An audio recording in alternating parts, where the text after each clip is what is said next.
Welcome to a new season of the NABC Guardians of the Game podcast. I'm your host, Tim Doyle, alongside a man who needs no introduction. Anywhere in the civilized college basketball realm, we're talking to North Carolina head coach Roy Williams. Now, Coach, I'm writing a script right now for a movie, all right? Picture this. I got a high school basketball coach who also coaches golf. And he was on the 14th tee of his high school team. And he was like, you know what I'm going to do? I'm going to win 3 national championships. I'm going to coach some of the greatest players in the history of basketball. Coach, do you think anybody is going to go out there and buy that script? No, especially if they know it's about anything about me kind of thing. But yeah, it's been, Tim, it's been a wonderful ride, and hopefully we've got a few more rides to go. But 5 years as a high school coach, coached football 4 of those 5 years, athletic director, coached the golf team for 5 years. I was sponsor of the junior senior prom, so I've done everything. You know, did you ever have those moments where you would go home to your family and be like, one day this is going to be a different story? Have you had a chance to kind of sit back and look at your career, or are you still so knee deep in what's going on day to day? You know, Tim, I've never done that. And in fact, when I was a high school coach, I never, that was not a dream. It was never my dream to be a college coach. It was never my dream to be a college head coach. It was never my dream to coach at North Carolina. The first day of golf practice, my first year as a high school coach, I said, I better show these guys that I can play so they'll listen to what I said. So we had picked the 3 best, supposedly the 3 best golfers, and we went to the front 9, and I shot 35. And so after that, I never had any problems with that part. But at the end of the high school time, I just sort of felt like I was cheating the kids in the high school classroom because I was just totally engrossed with my basketball team. And so then I thought maybe I should go ahead and do something else. That's amazing. You know, you shot on that front 9. You never forget those good scores, no doubt about it. I try to forget every one of them now, but I used to have some good scores. Yeah, you get a few mulligans now. You've played enough good rounds of golf, all right? You moved from high school to North Carolina and obviously coach under the legendary Dean Smith. What's the biggest takeaway you took from coaching day to day with such an icon? You know, Tim, I've always said he's the best there's ever been on the court, and he was far better off the court. So the care of our players and caring about them as individuals and people for the rest of their life, and the way Coach Smith did it, I try to do it, and I can't do it 10% of what he did. And but that's the biggest thing from the basketball viewpoint. I'll never forget, you know, the night before I left to go be the head coach at Kansas, we were in his house and we had dinner, and we go out in the parking lot, and I'm getting ready to get in the car, and he's standing there and he shook my hand, and we sort of did the man hug kind of thing. And I said, Coach, I just hope I don't embarrass you, because Kansas was his alma mater. And he said, no, he said, just be yourself. You're going to be great. Sometimes you have to change things for your personnel, but other than that, I have no advice for you. Just be yourself, and everything's going to work out great. And that gave me some confidence, but I'll never forget that moment. It was like it was last night. You know, growing up in an Irish Catholic household, I never got a chance to tell my father, who played for Al McGuire in college at Belmont Abbey. I've never really looked him in the eye and told him I loved him, because there's like that uncomfortable moment. I'm getting better now that I have little kids. I have a family. Did you have that kind of moment with Coach Smith right there? Because for me, I wasn't there, but it feels like a father like sending his son off to school. You know, Tim, I did not. And in fact, when Coach Smith passed away and we had the celebration here at the Smith Center with several thousand people who came, and I told the crowd the biggest mistake that I'd ever made is I'd never told Coach Smith I love you. And I implored everybody, and I've done that with my team every year since. Excuse me, every year since, to don't let that pass, and don't go back and say, I wish I had done. Now, I've said it with my own children and my wife, my children, my grandchildren, every time I call them, every time I leave them. But I never did that with Coach Smith. And it's always been something, well, it's not always, but since he passed, it's been something that really bothered me. And I've tried to tell guys, and I'll tell you, go ahead and do it, big fella. It'll be a lot easier. Yeah, I didn't know this was going to all of a sudden morph into a therapy session for both of us, but it has, Right. no doubt. When I was doing some research and being a college basketball fan, just being a basketball fan, I had two brothers that played Division I basketball. My dad played in the NBA, and I guess it didn't hit me because I'd never really dove into it. You went from being an assistant coach at North Carolina, I mean the blue blood, to getting one of the best college coaching jobs out there. I could never see that happening again. How did it happen to you? It was not me. No question about it. It was not me. But Coach Smith had played at Kansas and was their favorite son of all the basketball coaches in the world. They asked him to come back, and he nicely said politely that, they've named the building after me here. I think I should probably stay. And the other person on our staff was Dick Harp. And Dick Harp had played at Kansas, had been an assistant coach at Kansas, had been a head coach at Kansas, and he had come back to help us at the end of his career as a part-time assistant or consultant. I forget what we called him, but he still had tremendous influence at Kansas. And if it hadn't been for those two guys, it was no chance, absolutely no chance. But they both knew Bob Frederick, who was the athletic director, and they had tremendous influence on him. And one of the guys on the committee was Galen Fiss, former football player for the Cleveland Browns, who had been Coach Smith's college roommate. And in the meeting that night, when they interviewed me, I got a little emotional because I had this little voice. I'm old, so I remember Magnum PI talking about Tom Selleck talking about that voice in the back of his head.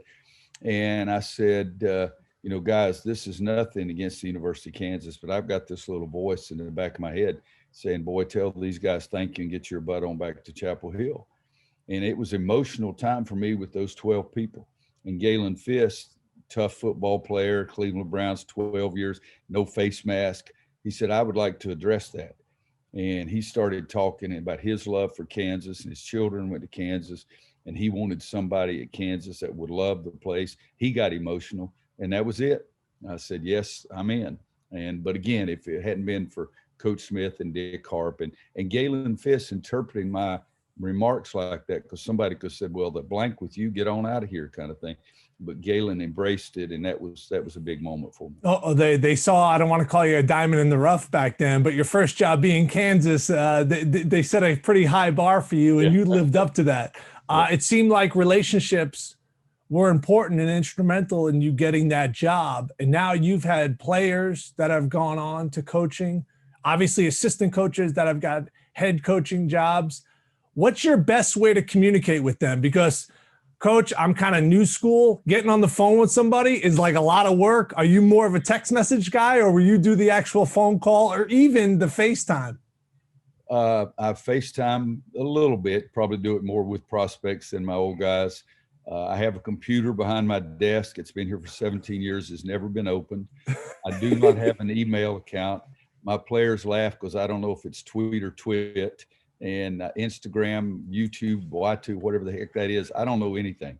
My secretary set this computer down on my desk, hit the button, and my picture showed up, and I started talking. So, no, I'm old school, but we talk. And I've always felt like, Tim, that if somebody's really important to you, you didn't have to call them every Thursday to say how important they were to you.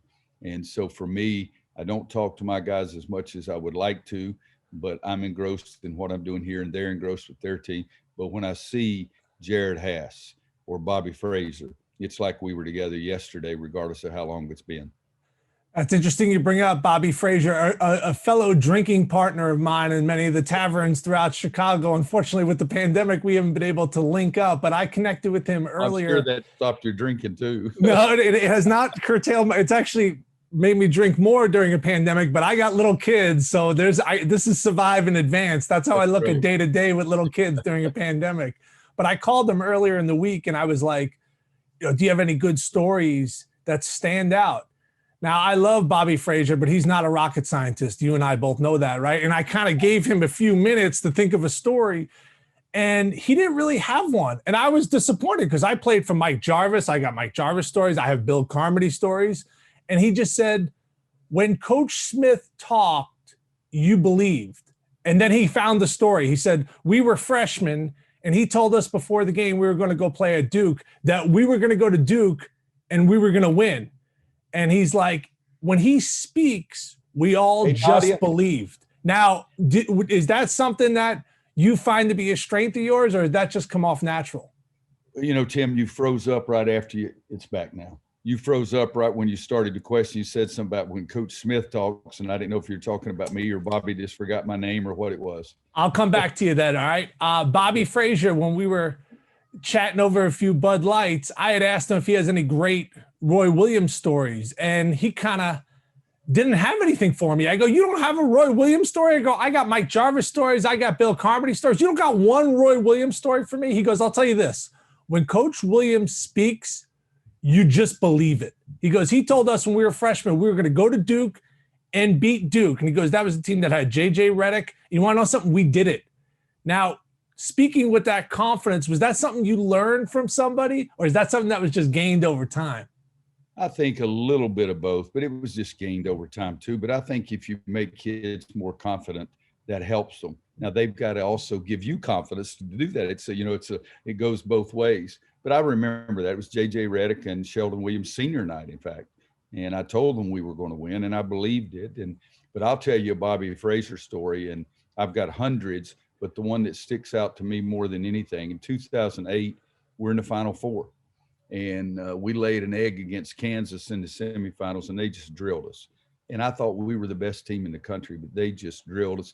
And then they won a national championship 2 nights later. So we go back to the Final Four again next year, which is really hard. And we walk in for the semifinals, and everybody's sitting their bags down. And Bobby Frazier, of all people, said, hey, guys, remember what this felt like last year at the end of this night. Let's play our butts off tonight and not have to have that feeling again. And it was stone silence in the room. Nobody said a word. They just turned around, put their stuff down, and started getting ready for the game. And I've never forgotten that. We played great. If I'm not mistaken, I don't think we ever were behind in that game. And then we were just off the charts against Michigan State, and we're up like 21 at halftime. But Bobby's statement there was big for all of us. You know, he ended up playing a lot of minutes in that game because Danny Green, a fellow Long Islander and a neighbor of mine, ended up getting in foul trouble. I'm sure you were like, oh, Bobby Frazier, Danny Green, but you had to do what you had to do at that point. Put Bobby out there, and he played extremely well. He's told me a story about running into Tommy O'Neill, who ended up reffing that game, who's another Chicago guy. And he told me that Tommy O'Neill said, make sure you drive a lot, Bobby. I'll get you to the free throw line. He was telling a lie, but that's not the first referee that's lied about getting someone to the free throw line, Coach. You know what I mean? That's right. You're exactly right. But we were great those 2 days in Detroit, and it was, they were worried about the economy and what Michigan State winning could do for the Michigan economy. And I said, I'm worried about your economy too, but let's worry about it more after the game on Monday night. Is there one that stands out to you? You've won 3 of them. Obviously, the first one was in 2005 in St. Louis. Is the first one more special to you? You know, it was the sort of the breakthrough, because we had been to, I guess, 4 Final Fours at Kansas. And so this was the 5th one. And I knew people were saying they can't win the big one. They'd said it about Coach Smith because I think he wouldn't maybe on his 5th or 6th one maybe. And so from that standpoint, it gave us a little more credibility. But, I don't know. It's just like you can't say which child's your favorite child. And that's about the way I feel about those 3 things, those 3 years. But the first one, there's no question. People started recognizing me more in the airports is what I always say. Right. Now, my mom used to say I was the favorite. And then one day I snuck around the corner and she was telling my brother the same thing. So I went, Mom, I got to call you out on this for a second. Right. So that makes sense. That makes sense. You recruited Michael Jordan. You obviously hit on that one at North Carolina. But I want you to dig deep, okay, in the memory bank of someone you whiffed on, someone that you went to go see play and you were like, I was told this guy's the real deal. You saw him, you were like, I don't think he's a fit. Turns out he ended up being pretty good. Is there anyone that stands out to you? Man, I'd have to give that a little thought because there's hundreds of them.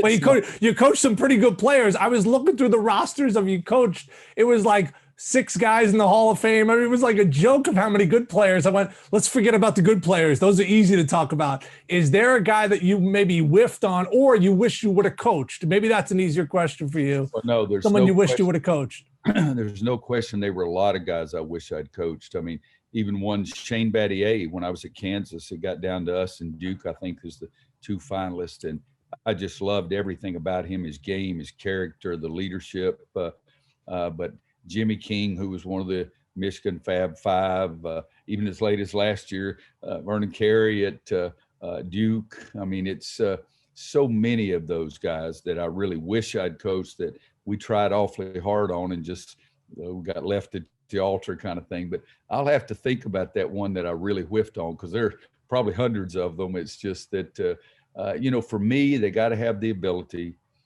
Talent takes over everything, but they have to have that character. And I don't mind if they are characters like Bobby Fraser, for example, but they've got to have that character that they're willing to make sacrifices for the will of the team, for the good of the team.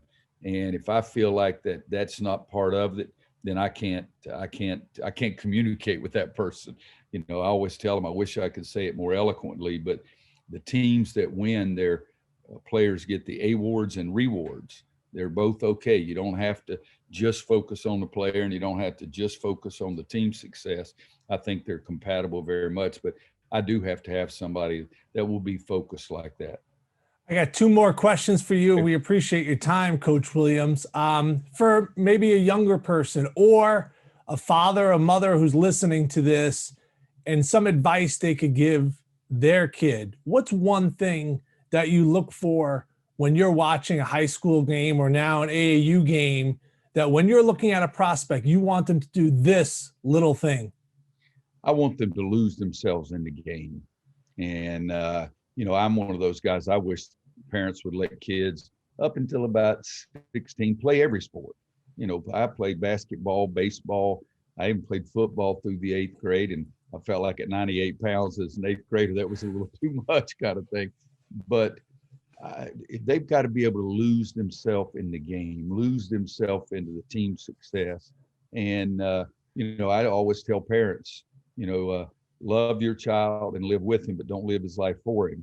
And my wife's got one thing and on a little plexiglass thing that says, prepare your child for the path, not the path for your child. Don't try to clear all the obstacles. Let them have some adversity and let them live with that. But I've been very fortunate with my 2 children. Now I've got 4 grandchildren. So I love that part of it. Last question. That was a great answer. I love that. You've been heavily involved over the years with Coaches vs. Cancer. Why is that important to you and your family? Tim, a long time ago, Norm Stewart at Missouri is the one that really started the thing. His was the three-pointer for cancer. You pledged a certain amount of money for every 3 that your team made. And he started that, and I got heavily involved. But I lost my mother to cancer. I lost my father to cancer. The best friend I have in Chapel Hill, I lost him to cancer. It's been something that's really hit me personally. For 24 days, I think it was, I thought I had cancer myself. They went and cut a tumor off my kidney and found out it was benign. So it's just, I think everybody's got to find something bigger than themselves. Everybody's got to find a cause. It can't be just your job. It can't be just your family. And for me, the Coaches vs. Cancer, I mean, we got this stat last week. In 27 years, the Coaches vs. Cancer thing itself has raised $130 million. And that doesn't even include, we've raised between 3 and 4 million here on the opening day of practice. I have a breakfast on the Smith Center floor, and we've raised between 3 and 4 million. But I just give that to the cancer hospital here, so it doesn't even go through. But 130 million, and I think that we wish we'd have raised 230 million, but it's going to affect everybody, and it's bigger than a basketball coach. No, that's a story that's near and dear to my heart. My wife has been a cancer nurse at the University of Chicago and now Northwestern for the past 13 years. So we appreciate your service, her service as well, especially during this time. Let's leave on a little bit of a lighter note here. I talked about my drinking during the pandemic. It's only like 1 or 2, Coach. It's just kind of to ease the pain of the little kids. Give me something not like Bobby, huh? No, not like that. he's growing up a lot. All right. Bobby Frazier has. All right. Give me something positive that you've been doing in the pandemic. Cause let's be honest, last year was kind of a long year. We don't really want to dive into that. And now you've had the pandemic hit. So off the top of the building. So, I know. So what have you been doing positive? I've seen people putting Legos together. I've seen grown-ups coloring books. Anything unusual you've done during the pandemic to maybe ease the pain of last year? Well, with the start of it, I grew a beard, didn't shave until the day before our anniversary, July 28th. And I felt like that Wanda married me with no beard, so I go ahead and cut it off. But the biggest thing for me, Tim, is I'm taking this thing very seriously. I'm going to wear a mask during games. A lot of coaches say, oh, we can't wear the mask. I don't care. I'm wearing it during the game. I wear it during practice all the time. This is the most difficult time in our country that I've ever seen. And I was in college during the Vietnam War protests, and those were the ugly times.